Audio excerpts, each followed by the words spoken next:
Bienvenidos chicos un día más al canal de la libreta. En el vídeo de hoy vamos a resolver la parte de cuestiones del examen de física de este año de las PAU. Vamos a ello, vamos a la cuestión 1. Nos dice, deduce razonadamente la expresión de la velocidad de un satélite que gira alrededor de un planeta en una órbita circular y también la de la velocidad mínima necesaria para que se aleje indefinidamente desde la órbita en la que se encuentra. Vamos primero a esa parte, ¿vale? Que voy a llamar parte A y a la otra pues parte B. La parte A nos dice que hallemos la expresión de la velocidad orbital y la velocidad de escape. Vamos a la primera. Recordad que para hallar la velocidad orbital teníamos que suponer que en la órbita la fuerza gravitatoria, que es la que va hacia abajo, era igual a la fuerza centrípeta. Y eso hacía que nuestra velocidad orbital se generase, ¿vale? Que era tangente a la órbita. De ese modo, como decimos que son iguales, pues diríamos que sus módulos, eso sí, van a ser iguales y de ese modo g por la masa del satélite por la masa del planeta partido de la distancia al cuadrado, siendo la distancia todo esto, y va a ser igual a la masa por la aceleración centrípeta. Ahora sabemos que la aceleración centrípeta es lo mismo que la velocidad al cuadrado partido r. Entonces podemos sustituirlo directamente, siendo v la velocidad orbital. Una r con una r se nos iría, la masa de los satélites también, y de aquí ya podemos deducir nuestra velocidad, que sería la raíz cuadrada de la constante g por la masa del planeta partido del radio. Vamos ahora a la velocidad de escape. En la velocidad de escape lo que nos pasa es que tenemos que aplicar la ley de la conservación de la energía. ¿Por qué? La energía mecánica final va a ser cero, porque como se va al infinito y va a llegar al infinito con una velocidad nula, ¿vale? Lo que quiere decir que en el infinito su energía mecánica va a ser cero. Entonces, aplicando la ley de la conservación de la energía, que quiere decir que la energía mecánica en este punto de aquí, en la órbita, va a ser igual a la del infinito, tendríamos que la energía mecánica en 1 es igual a la energía mecánica en 2, que sería el infinito, ¿vale? Pero esto hemos dicho que vale 0. Si sustituimos la energía mecánica, sabemos que es la suma de la cinética y la potencial, sustituimos un medio de la masa por la velocidad de escape al cuadrado menos g mm partido de r igual a 0. Nos lo pasamos al otro lado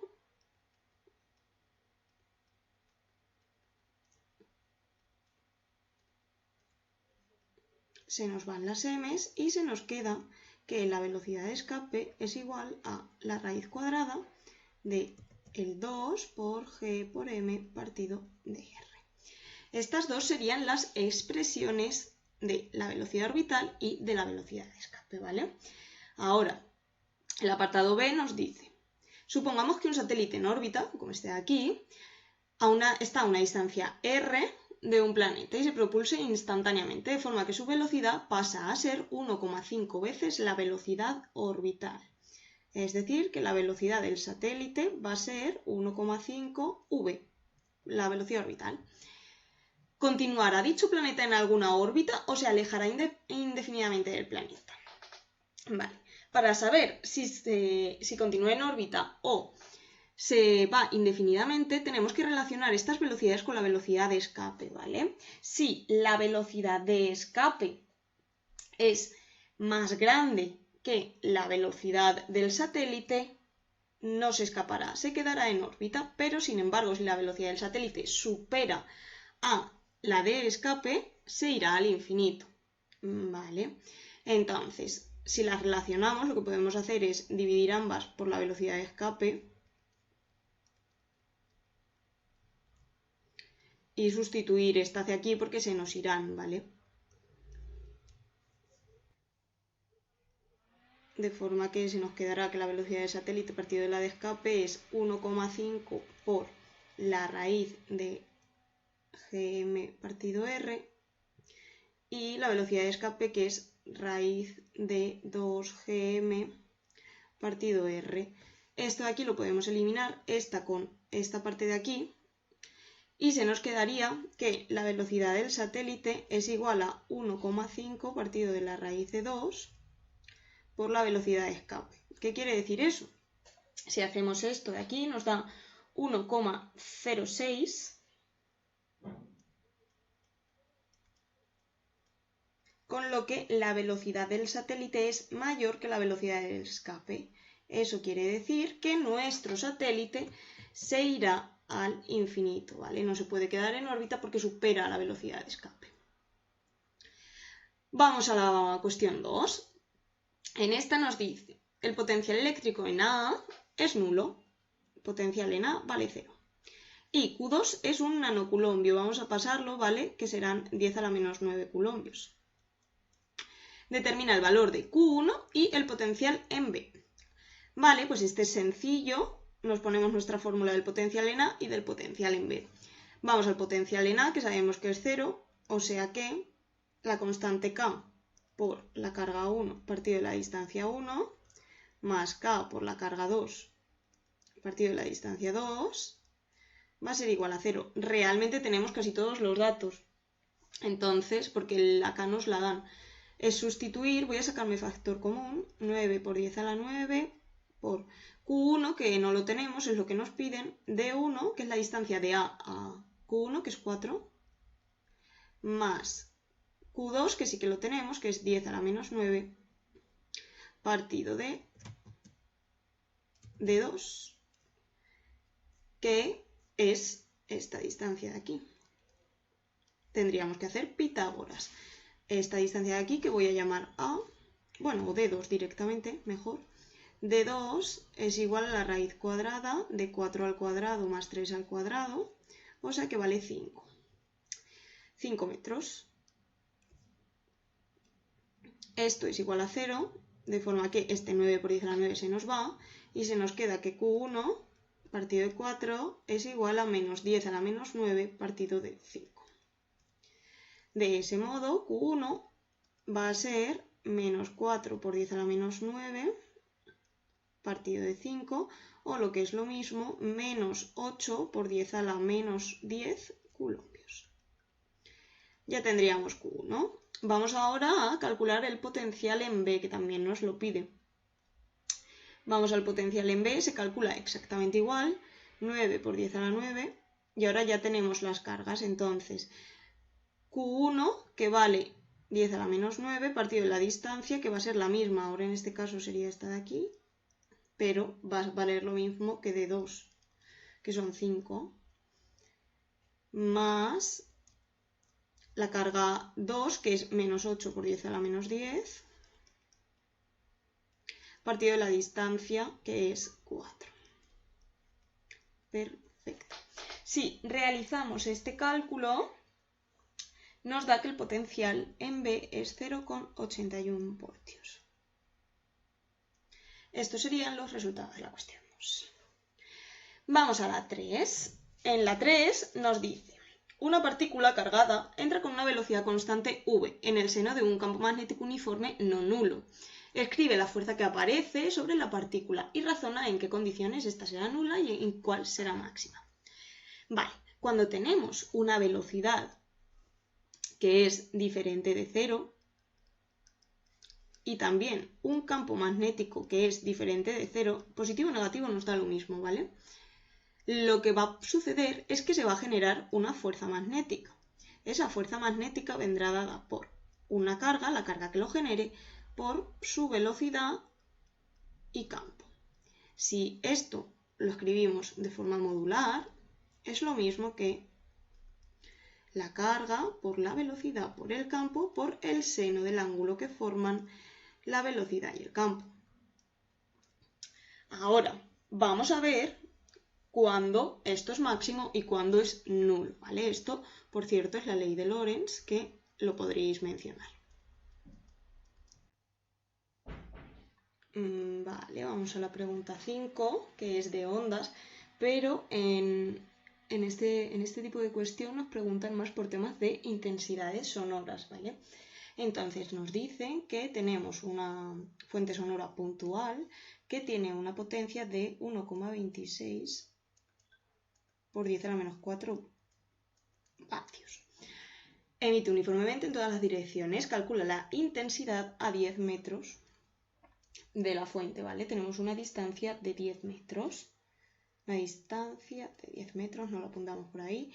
Vale, y nos dice que cuál es el nivel de intensidad sonora en decibelios a dicha distancia de la fuente, es decir, la beta, ¿vale? Y la tenemos que dar en decibelios. Vale, pues además tenemos el dato de la intensidad umbral, así que es sencillito. Para calcular la intensidad, en primer lugar, recordad que la calculábamos como la potencia partido de la superficie de la esfera. Porque como cuando se emite creando una esfera, ¿vale? En todos los sentidos, por eso lo hacemos entre la superficie de la esfera. Vale, esa potencia es 1,26 por 10 a la menos 4 vatios y la superficie de la esfera es 4pi por r al cuadrado. R será la distancia que haya de la fuente, que es este punto de aquí, a cualquier parte de esa esfera, por eso es el radio, ¿vale? Y nos dice que la distancia son 10 metros, así que 1,26 por 10 a la menos 4 partido de 4pi por 10 al cuadrado. Vale, metemos esto en la calculadora y nos da justo 10 a la menos 7. 10 a la menos 7 vatios partido metro cuadrado. Si lo de arriba se mide en vatios y lo de abajo es una superficie. Vale, ya tendríamos la primera parte hecha y ahora nos pide que calculemos la intensidad, ¿vale? Perdón, la intensidad sonora en decibelios, que era la beta. La beta la calculábamos como 10 por el logaritmo de la intensidad partido de la intensidad umbral, que era la I sub 0, con lo que tan solo tenemos que despejar, sustituir. La intensidad vale 10 a la menos 7, la intensidad umbral 10 a la menos 12 y vamos a calcular esto, metemos el logaritmo en la calculadora y nos da justo 50 decibelios. Recordad que el resultado de estos problemas siempre nos da en decibelios. Esta sería la cuestión, esta cuestión era sencillita. Vale, vamos a las 6 de óptica. En la pregunta de óptica nos pedían la distancia focal, que acordaos que es la f', o sea que nos pedían f', y además la potencia de la lente y el tamaño de la imagen. Vale, vamos a ir por partes. Sabemos que la distancia del punto O a la lente son 10 centímetros, que es a lo que nosotros solemos llamar S, con lo que S', que es el total, perdón, este S', y el total, que es a lo que llamamos S, que es la distancia completa, será 50, porque esto nos lo daba el dibujo, ¿vale? O sea que ya sabemos que S vale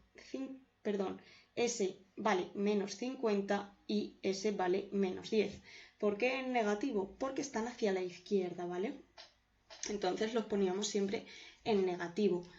Si sustituimos en la ecuación de lentes, que sabemos que es 1 partido de S' menos 1 partido de S, es igual a 1 partido de la frecuencia prima. De forma que lo que queremos obtener es la f', que es lo que llamamos siempre la distancia focal, ¿vale? Entonces sustituimos 1 partido de menos 10 menos 1 partido de menos 50, cuidado aquí, va a ser igual a 1 partido de la distancia focal.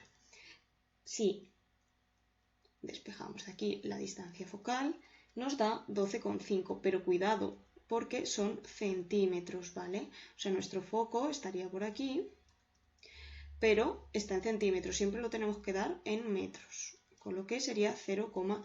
125 metros. Ahora sí, la distancia focal son 0,125 metros. Ahora, teniendo esto es muy... Vale, teniendo esto es muy sencillo obtener la potencia porque la potencia es la inversa de la distancia focal. Vale, entonces tan solo tendríamos que hacer 1 entre 0,125, eso sí, siempre en metros, y esto nos va a dar 8 dioptrías. Vale, que era lo que nos pedía en el apartado B. Bueno, nos decía la potencia de la lente en dioptrías y acordaos que siempre las dioptrías son los metros a la menos 1. ¿Vale? Entonces siempre vamos a tener que tener en metros la distancia focal. Vale, y por último, el apartado C, no os estoy llamando por apartados, pero para que os entendáis, nos dice que calculemos el tamaño de la imagen si el objeto mide 2 centímetros, es decir, que I vale 10 centímetros, o sea, perdón, 2 centímetros. ¿Vale? Este lo podíamos hacer dibujando o también lo podíamos hacer con la fórmula. La fórmula que nos dice que ese tamaño real es lo mismo que la I' partido de I, pero como no tenemos ninguna, también es igual a S' partido S por I. Y esto nos podía dar el tamaño real, ¿vale? Que era menos 50 partido de menos 10 por 2. Esto nos da 5 por 2, 10. 10 centímetros, ¿vale? Porque como el 2 está en centímetros, ese sería el tamaño de la imagen, de nuestra imagen. Lo podríamos hacer dibujando también. Aquí tenemos el foco, que ya nos lo hemos dibujado, ¿vale? Nos dibujaríamos aquí, voy a hacérmelo en otro color, la I, el tamaño de I. Acordaos, nos llevamos aquí su valor y desde el centro nos llevaríamos una línea que pase por F y por el centro, a ver que me salga un poquito más, así más o menos, y tendríamos que colocarnos F', que va a estar justo al otro lado igual, por aquí más o menos, y lo uniríamos con este punto de aquí. Vale, me ha salido un poco catástrofe, voy a repetirlo. A ver, esto me lo amplío, tiene que pasar por este punto.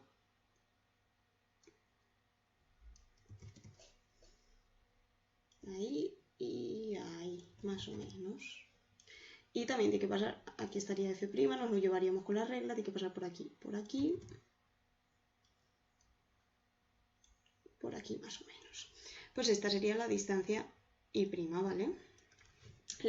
El valor de la imagen, que tiene que ser, claro, bastante más grande que la I normal. Vale, vamos a la penúltima, que es física del siglo XX, que nos dice: al iluminar un cátodo con una frecuencia de 6,1 por 10 a la 14 se produce efecto fotoeléctrico. Vale, vamos a utilizar Planck. Se mide el valor del potencial de frenado y resulta 0,23. Vale, vamos a apuntarnos los datos. Potencia de frenado 0,23 voltios. Y nos pide que calculemos el valor de la frecuencia umbral y el metal que constituye el cátodo, ¿vale? Eso lo determinaremos sacando el trabajo de extracción, que nos da el del potasio, el aluminio y el cobre, pues el que más se le parezca será. Vale, pero vamos a empezar por sacar la frecuencia umbral. La frecuencia umbral siempre nos viene dada por el trabajo de extracción. El trabajo de extracción es igual a la constante de Planck por la frecuencia umbral, o sea que tendremos que conseguir ese trabajo de extracción.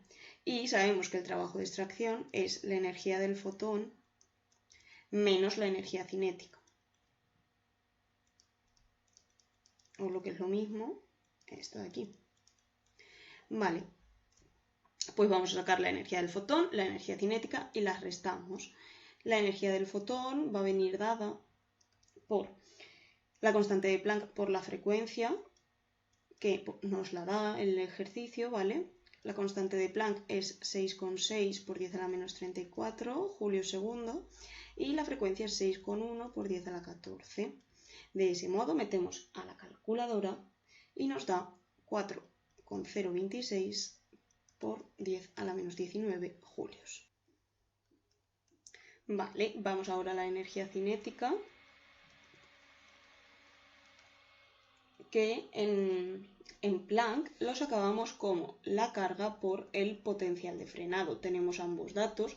La carga nos dice que es 1,6 por 10 a la menos 19 y el potencial de frenado es 0,23. Con lo que tan solo tenemos que meter en la calculadora de nuevo y nos sale 3,68 por 10 a la menos 20 julios. De modo que el trabajo de extracción será la energía del fotón, 4,026 por 10 a la menos 19, menos la energía cinética, que nos va a dar pues 3,66 por 10 a la menos 19 julios. Vale, aquí en el trabajo de extracción ya nos deberíamos dar cuenta de que podemos determinar con qué material estamos trabajando, ¿vale? Con qué elemento. Pero el problema es que el trabajo de extracción que nos da el problema, ¿vale? Que nos lo da para varios, nos lo da en electronvoltios. Entonces lo tenemos que convertir, ¿vale? Voy a sacar, antes de convertirlo, la frecuencia umbral, porque para la frecuencia umbral sí que lo necesito en julios. Entonces, directamente sé que el trabajo de extracción es la constante de Planck por la frecuencia umbral, o sea que la frecuencia umbral será 3,66 por 10 a la menos 19 partido de mi constante de Planck, que es 6,6 por 10 a la menos 34. Sacamos esa frecuencia umbral que nos da 5,55 por 10 a la 14 hercios. Vale, tenemos la frecuencia umbral y solo nos queda determinar el tipo de material, que es pasando nuestros julios a electronvoltios. Vale, los voy a pasar por aquí arriba, que tengo un huequecito. 3,66 por 10 a la menos 19 por, julios, por julios abajo, electronvoltios arriba, nos da electronvoltios, no megaelectronvoltios. Entonces, vale, y sabemos que un electronvoltio son 1,6 por 10 a la menos 19 julios.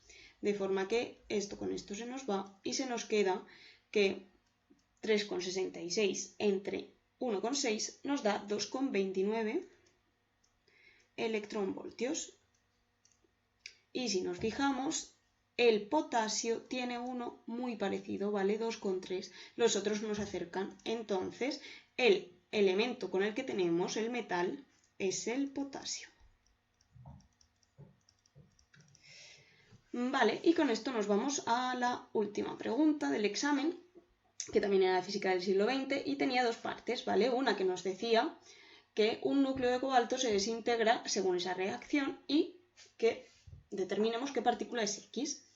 Vale, para ello lo que podemos hacer es decir, tenemos cobalto 60,27 y se desintegra dándonos níquel 60,28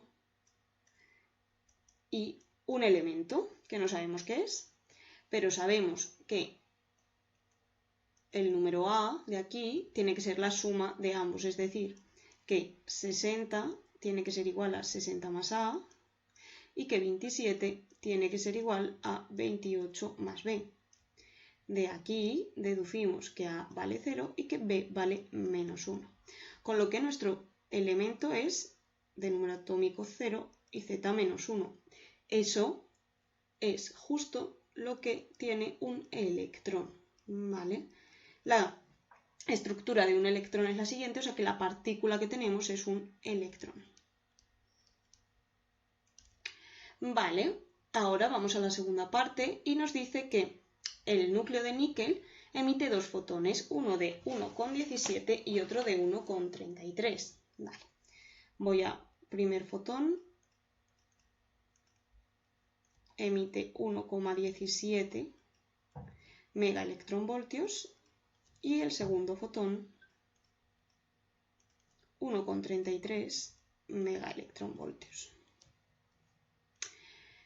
Nos dice que emiten 10 a la 10 fotones al segundo, ambos.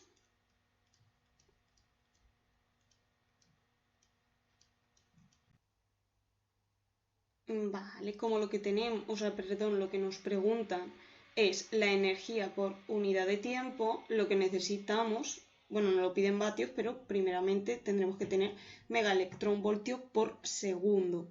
Entonces, si lo que hace es emitir 1,17 megaelectronvoltios que corresponden a 10 a la 10 fotones por segundo, podemos convertir cada uno, es decir, si hace 10 a la 10 fotones en un segundo y sabemos que un fotón son 1,17 megaelectronvoltios, fotones y fotones se me va y ya se me queda megaelectronvoltios segundos, que es lo que yo quiero, ¿vale? Y con el de abajo pasará igual, es 10 a la 10 fotones en un segundo, que corresponden con 1,33 megaelectronvoltio. Entonces fotones y fotones se me va y se me queda que el segundo fotón son 1,33 por 10 a la 10, que aquí me lo he dejado, megaelectronvoltio partido segundo. En total suman 2,5 por 10 a la 10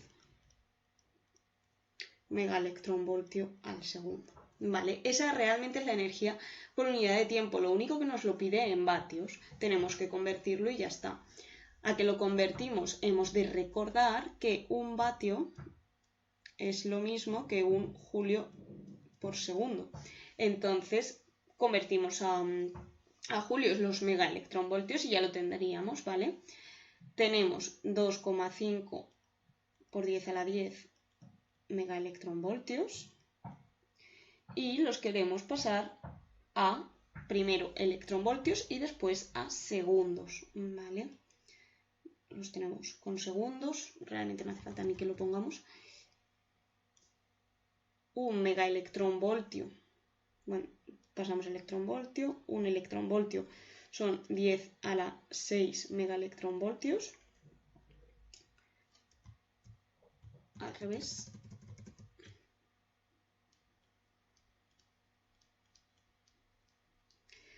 Y pasamos los electronvoltios a julios. Un electronvoltio son 1,6 por 10 a la menos 19 julios. Ahora sí, esta con esta se me va y esta con esta se me va. Multiplicamos y se nos queda que vale 4,4 por 10 a la menos 3, vatios. Vale, esto podríamos poner el segundo, es julio por segundo y ya está. Con lo que se nos quedan 4 por 10 a la menos 3 vatios. Y terminaríamos el examen, bueno, la parte de cuestiones de este año.